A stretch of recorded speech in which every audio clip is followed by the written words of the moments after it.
Red October has come and gone, but with Team Toyota's home field advantage, you'll score even more savings this offseason.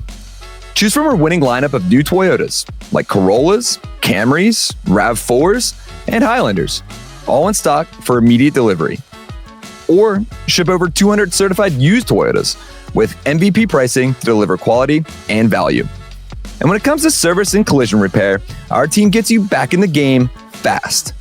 So visit us in Langhorne, Princeton, or Glen Mills, or take a swing online at teamtoyota.net.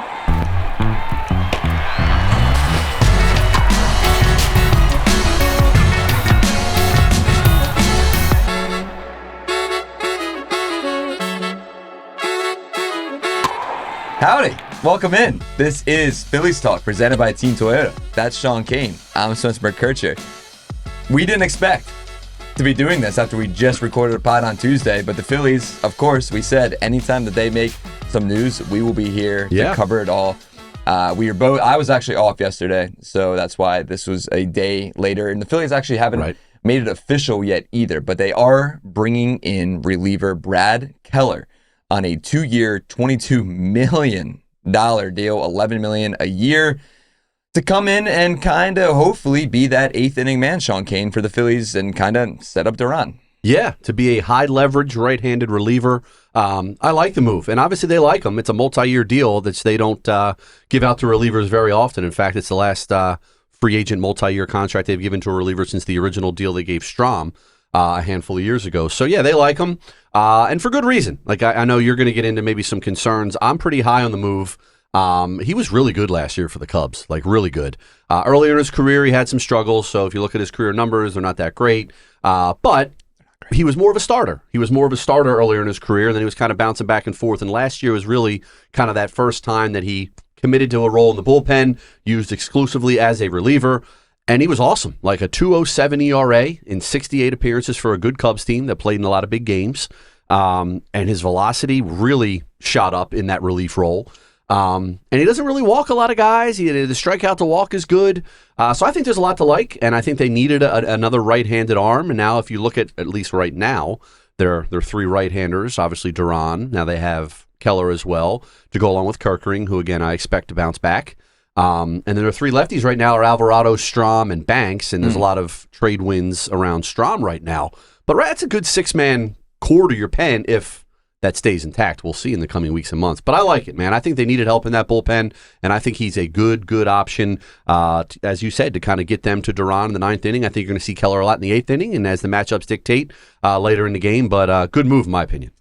And we're going to get, obviously, we like to start out kind of goofy, but this will be kind of a shorter pod since we just wrapped up Tuesday. You mentioned Matt Strahm. We'll get to the Jeff Passan report that says he expects Matt Strahm to be traded here in the coming months. But back to Keller, my initial reaction, I texted you right away, was wholly overpay. Right. For a guy that had really one good year in his career. And I get it. And he was dominant last season for the Cubs. He was great. You mentioned the ERA. You mentioned everything. I was reading a little bit more into it. I guess really he leaned into his secondary pitches a lot last season. He threw a career high 14% of the time, that sweeper that he has, which is nasty. It's hitting 88, 89, sometimes 90. You see some of the highlights. He's hitting upper 90s. He's hitting 99. He's hitting 100, which is something I didn't really realize at first. But his story's kind of cool, right? He gets drafted by the Diamondbacks in 2017. He gets picked up by the Royals in the Rule 5 draft. A lot of Rule 5 chatter lately. Sure. And struggled for the Royals. Struggled mightily as a starter. Then he ends up getting thoracic thoracic outlet surgery. Yeah. The same as Zach Wheeler. And he's come out and said in an interview in Fangraphs.com, he came out and said that kind of changed his life. He's never felt better after that surgery, especially as a pitcher. And last season showed he really was dominant. He had a 2.82 xERA, a 2.93 FIP, which is incredible, across 69 and 2/3 innings, striking out at 75 and a career high 27.2 strikeout rate, which that's what we're looking for, right? That's something that they needed. And Jose Alvarado kind of was that guy, but we don't know which version of Jose Alvarado we're going to get in 2026. So I think sitting back and kind of taking 24 hours to kind of process the move. You're warming up a little? A little bit. A little bit. I'm okay. Because, and we can get into it now, the thing is, like, everyone's like, right, I was very high on Garcia. Some people aren't. Mm-hmm. Well, and everyone's like, well, he had that one good year, and then he's been bad ever since. Well, why is it not the same about Keller? He had one good season last year. I think that's just it. It was last year. Correct. I guess. Like as Garcia, it's been a couple years since you've seen him at that peak level. So people think he's on the downside. Sure. Where maybe people think, hey, Keller might have found something here as a reliever. At least that's the way I interpret it. I think he has. I think he has found something as a reliever. And we've seen some of those guys, kind of starters that really kind of struggle, that end up being great relievers. Mm-hmm. Who knows? We could see. I just think $11 million for a year for a guy that had one good season is a little bit much. I was texting some buddies too. I kind of wanted that to be Pete Fairbanks. That's still an option, maybe. Yeah. But I would have given $11 million a year to Pete Fairbanks. I don't know about Brad Keller. Okay.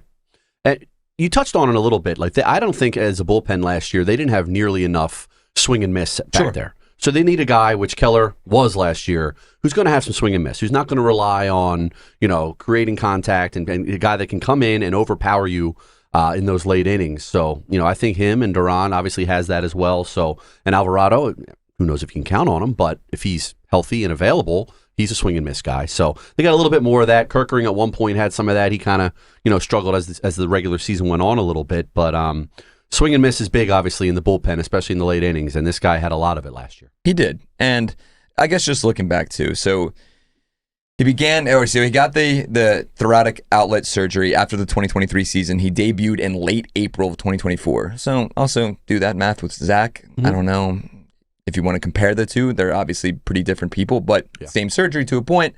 We'll see. So he debuted in late April of 2024, and he was just really underwhelming with the White Sox and the Red Sox. 41 and third innings, had a combined 5.84 ERA with just 32 strikeouts. But, I don't know, maybe he did find something kind of transitioning to going towards his secondary pitches. Like I said, 14% of that sweeper last season, which is kind of a lot for a guy that can throw fast and hard like he can. I don't know, man. I'm just... It didn't move the needle as much as like a Fairbanks or like a Rogers would have for me. But I don't know. Like I said, maybe I've been talked into it a little bit. Yeah. Bullpen's better than it was 48 hours ago, I think. And you can never have enough bullpen out. Every year at the deadline, they're looking for a bullpen arm. They'll probably be looking for another bullpen arm at the deadline in 26, but at least this year, beginning of the season, provided everybody stays healthy in the spring, and obviously you touched on the Passan note that he expects Strahm to be traded. But the bullpen, as it stands right now, I think is in pretty good shape. Yeah. So then even looking back at his pitches, so he's 4 pitches, and I guess he really, in this article, I'm reading it, he has a two-seamer split change that really isn't a common pairing between those two pitches, but it's been really effective. In quotes, Keller has said, "The changeup is the big thing I always struggled with. I tried so many grips over the years, I eventually went to a two-seam fastball that I threw slower. I called it a BP fastball. And that was probably the most success I had with a changeup." Then the article goes on saying he's also throwing with more velocity overall, and a reliever velo bump, although Keller thinks it's more than just throwing single innings at a time. When I was in spring training, throwing 3 innings, I was still sitting at 97, 98. In my mind, I'm not exerting a whole lot more effort than I would have if I'd go multiple innings. Cleaner mechanics, a cleaner arm path, being healthy obviously helps, and that's added to adding the velo. So it is. It's a good signing. I gave it, we gave Adolis, I gave it a B+. I gave Adolis a B. Yeah. I'm going to give this one a B. Okay. It was a C yesterday. We'll switch. There we go. I can't go A quite yet, but B, I'm higher on this move than Garcia. And I'm fine with Garcia, but I if I had to rank them, I like this one a little more. I think this could have a little more of an impact. I just don't want, I think we've had so much, like, for a word that I can't really find other than PTSD with Jordan Romano, with Brett Kimbrell, with some of these guys that they brought in thinking highly of, and it hasn't worked out. I mean, think about, I just had his name in my head, Corey Knubel. Yeah. Right? Like, that's a name that I thought was going to come here. It was like a 1-year, $10 million deal, too, a few years ago. Yeah. And it came in here, and it didn't really do. Brad Hand, another one. Yeah. Like, some of those guys that they come in here thinking highly of, and it just hasn't worked out. So I think not going out and getting a solidified arm in the pen is worrisome, but I know for some people Keller is that arm. Yeah, I mean, it certainly was last year. So you got to hope it continues. And like I said, I think they're gonna use him in some pretty high leverage spots early and often this season. So he'll get his opportunities. 68 games. That's a lot of games to pitch. A lot of games. And like, you've seen some of the highlights? Yeah. It's nasty, dude. Yeah, he throws hard, man. And like the arm slot's weird. It's a really slow windup. Mm-hmm. And he's coming at you with 4 different pitches too, which that excites me. Yeah, that excites me. Sure. But we'll see what he does. A righty. I don't know if he's going to come in certain situations against lefties or against other righties. Who knows? Yeah. We'll see. But either way, I'll give it a B. All right, I'll give it a B. Okay. It was a C. Well, good. We're working our way up. It was a C, and we'll change that. Yeah. All right, quick ad break. Like I said, this is going to be a quick pod, just kind of recapping that. There's 2 other news that we got to break, and then we have a fun little story here to tell. Because like I said, we normally we start goofy, but hey, we're just trying to get things out of the way. So quick ad break on the other side. You'll find out what that is. Sean Kane, the holidays are right around the corner. Do you need some holiday gift inspiration? Who doesn't? Absolutely. Well, escape the cold and catch the Phillies in Clearwater with NBC Sports Philadelphia and Phillies Sports Trips. We're teaming up to bring fans the most unforgettable Phillies spring training experience yet. This trip includes Phillies game tickets, beachfront accommodations, round-trip travel, all-inclusive tailgates, and much more. Plus, appearances from Larry Boa, Charlie Manuel, and NBC Sports Philadelphia's own Ben Davis. Wow. Can you imagine Benny down there with the fellas? That's a party. Charlie, Larry, and Ben down there. I mean, sign me up. It looks like an awesome trip. You and I will be down there. Book your trip today at phillysportstrips.com. Welcome back to Phillies Talk, presented by Team Toyota. Sean Kane over there, Spencer McKercher over here. Weird to talk third person like that. Also, real quick, before we kind of dive into some more things here, just shout out to everyone. We got a lot of love, especially from our guy Tyler at Phillies Tailgate. Go give him a follow on X, Twitter, whatever you want to call it. He's a great follow. We get a lot of our information from him as well. So he gave us a nice little shout out. And our friend Mike Kay down at the Charlotte Observer. So we got to keep an eye on the Panthers. Yes. Got to keep an eye on the Panthers and Bryce Young. Nice. Glad people are watching and listening. It was great, man. It was great. So very nice. Quick shout outs to those guys. We appreciate the love always. Before we went to break too, we were like, oh man, we didn't really talk about Adolis's press conference, whatever you want to call it, Zoom. Topper in his car. Dombo in his office. Yeah, poor Top, man. Adolis. Poor Top. Talking to him, the poor guy just wants to like hang out with his dog. Yeah. And like play a little golf. Mm-hmm. And here we are where, hey, got to jump in the car quick. And yeah. and knock out Zoom. It's so good. Yeah. But it is funny because in that same thing, in the same press conference, Dave Dombrowski said, hey, we like our bullpen. We'll see where that goes. And now, literally 24 hours later, they went onside Brad Keller. And to your point, before we went to break, or I guess during the break, we were saying Dave's comments about the outfield being set. Yeah, we like where we're at. We're in a pretty good spot with the outfield right now, which surprised me. Same. Like, obviously Garcia is their right fielder, and they want to give Crawford an opportunity, which I get. And Dave Dombrowski said that. Like, if you're going to give him an opportunity, you have to give him an opportunity. You got to let him go out there and play. And the thought is, if he's hitting ninth and playing a good center field, you can live with him maybe having some growing pains offensively. But I thought there could have been another move or two, and maybe there will be, to address another corner outfield bat. Somebody they can mix in with a Brandon Marsh. I know they love Otto Kemp, and Otto Kemp's going to get his opportunity. But if you're talking Marsh, Kemp in left, and Crawford in center, and Adolis Garcia in right, and saying we feel pretty good and I think we're set, I think people, rightfully so, might be kind of scratching their heads a little bit. I also know that Dave Dombrowski's been doing this a while, and it does him no good to come out in that press conference and say, oh yeah, we're looking hard we need somebody, we need an outfielder. So for him, maybe posturing, saying, oh yeah, we're good. And he's still working back channels. He doesn't want to appear desperate to other teams. And obviously they're going to release or trade Castellanos at some point. But I do think that there's still options that they are exploring to bring in another bat, to bring in another outfield bat, a right-handed outfield bat, I would think. But yeah, I don't know. It just does them no good to kind of admit, hey, we got work to do. We got to improve this outfield. Hey, we're good with our outfield. So other teams, we're not desperate. We got a deal to make. We got a deal to make. So I'm hoping that was the case because I'm not overly excited if that's like your 4 big outfielders. And then I guess you have Rojas waiting in the wings as either a backup or a defensive replacement somewhere. So yeah, a little surprised by the comments. But if you think about it, I think maybe Dave Dombrowski might just kind of be laying the groundwork for maybe some more moves to come, but not want to show his hand, I guess. He's done that so many times, too. Right. We're like, yeah, we're good. And then you go out and get Harrison Bader. Right. And you go out and get Jahan Duran. Yeah. And that's just last year. Since Dave has been here, he has come out and said, like, oh, yeah, we're optimistic. And we're Luzardo around this time last year. Bingo. Yeah. Perfect example. Out of nowhere. Starting rotation, and all of a sudden, Jesus Luzardo's a Philly, just like that. Around Christmas. And a name that wasn't even getting tossed out there in trade talks. don't think he's done. And I don't think that's going to be your starting outfield. I could be very wrong, but I don't think that's going to happen. Because then you go back and look, it's like, okay, Alec Bohm was still on the team 1. And you look at a 4, 5, 6 in the lineup of Garcia. It could be anything. Garcia, Bohm, Marsh. Yeah. That's not going to get it done. Yeah, that doesn't excite you a whole lot. It doesn't. It doesn't. I think there's going to be moves to be made. And whether that is going to be adding somebody and platooning him with Marsh in center or platooning whoever with Justin Crawford in center field. We mentioned on the last podcast, what happens if Justin Crawford, which knowing how we've seen some of these players come up, there's going to be so many expectations for Justin Crawford. Right. And when he struggles from April to May and everyone starts turning their back on him and turning them back on the decision, especially if you get rid of Brandon Marsh in the next few months, we just got to calm down because it's going to happen. He's going to struggle out the gate. And we don't need to jump on the kid. Right, exactly. We don't need to jump on the kid and be like, oh, well, here we are again. No, let him settle in. But I think that's a real possibility.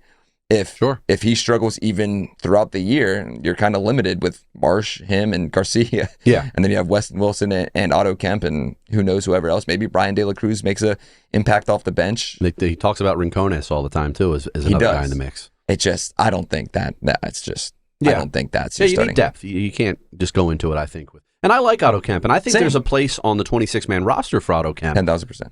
A guy that you can move around defensively, a guy that can give you some right-handed pop if you need him. But the idea of him and Marsh being a platoon and left for the outset of the season, I don't know. I think there could still be a few moves, or at least one move out there that they can make. Would not surprise me. The Luzardo example is great. Yeah. I didn't even think about that. Oh, yeah, the starting rotation, and then boom. Yeah. Here comes Jesus Luzardo. It was like right around this time of year. Exactly. Yeah. Speaking of that, before we dive into the final two topics here, did you see Harold Reynolds on MLB Network said that he would think a perfect fit for Zac Gallen would be the Phillies? Oh, bring Zac Gallen home. South Jersey guy, Bishop Eustace. That's what I'm saying. Interesting. Free agent. Him and I don't know. Yeah. To kind of solidify, I don't know what you do with Taijuan Walker then.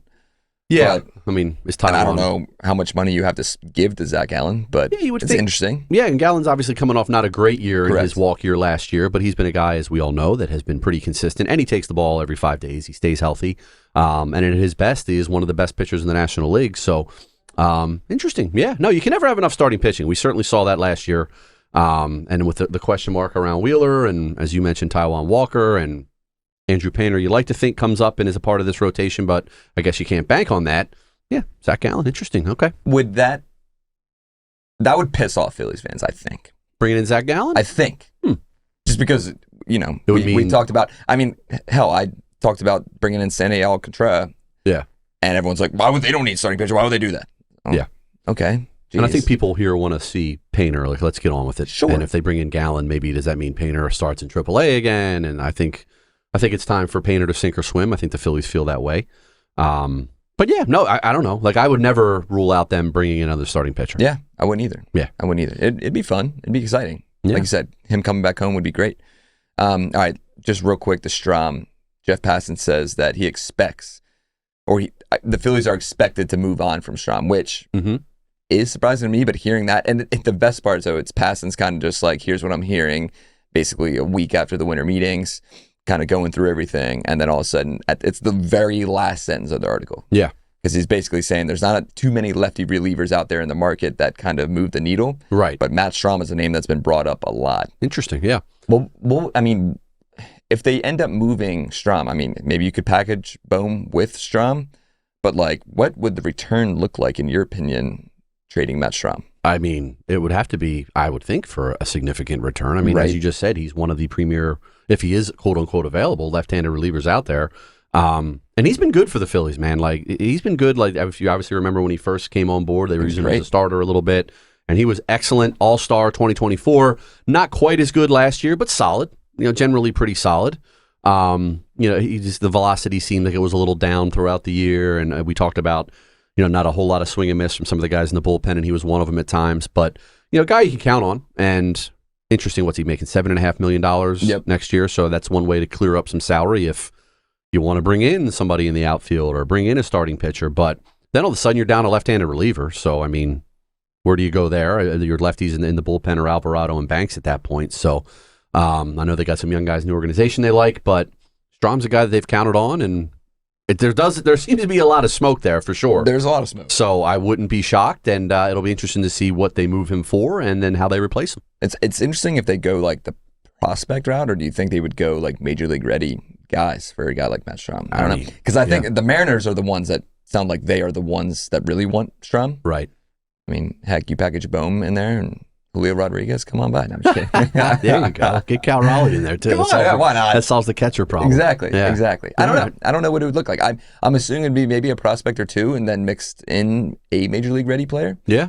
But I don't know. It's interesting to hear what the Phillies are going to end up doing with Strahm. It wouldn't surprise me if he does, or he is on the Phillies roster come spring training. But yeah, if they don't get a deal they like, they're certainly under no obligation to. I don't think they're just going to give him up for like a bag of balls. No. I don't know how much behind the scenes, and this is speculation, but we talked about this earlier. At the end of the season, Strahm at that last game had some comments about the Kerkering play, and kind of questioning, do we really do enough PFPs, which is pitchers fielding practice? And Dave Dombrowski was asked about that by Jim Salisbury at his end of season press conference, and Dave didn't really mince words. Basically said, "Oh, we do them. Strahm might not have participated, but we do them all the time."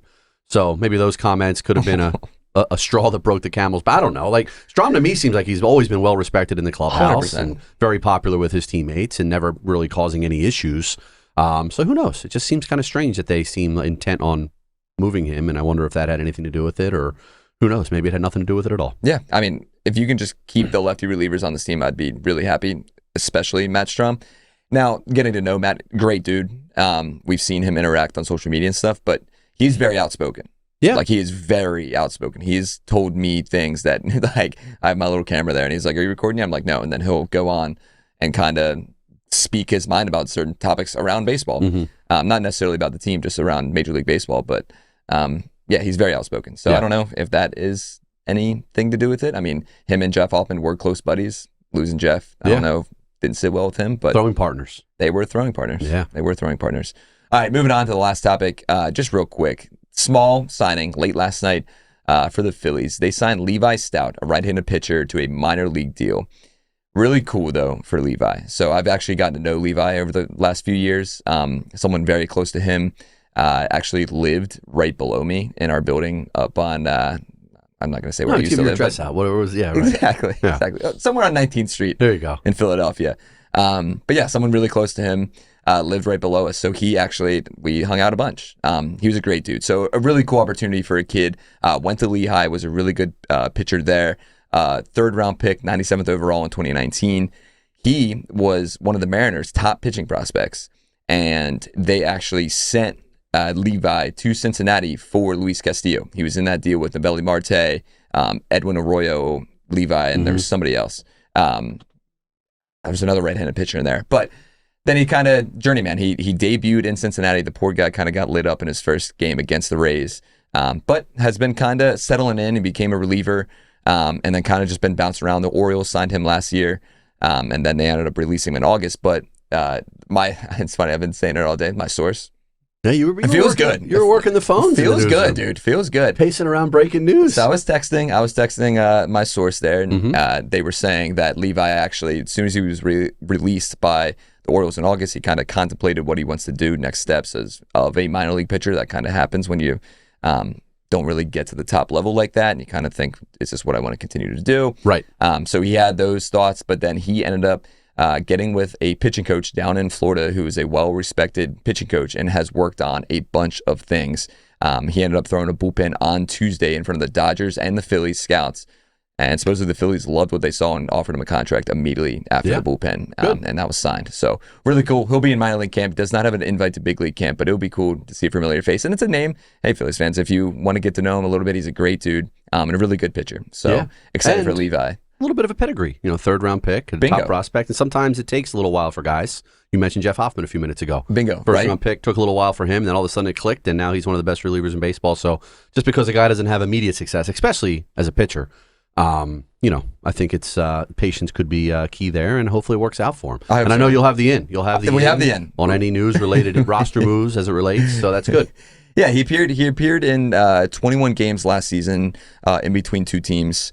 Had 28 innings pitched, or 29.1, or in a third innings pitched.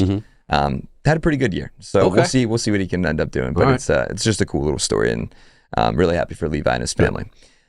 All right, let's get goofy as we wrap up. So it's the time of year where my liver's hurting because it's just not as young as you used and to be. Holiday parties and random things. Got a concert tonight. But we had a holiday party last night, Sean Kane. You had a holiday party.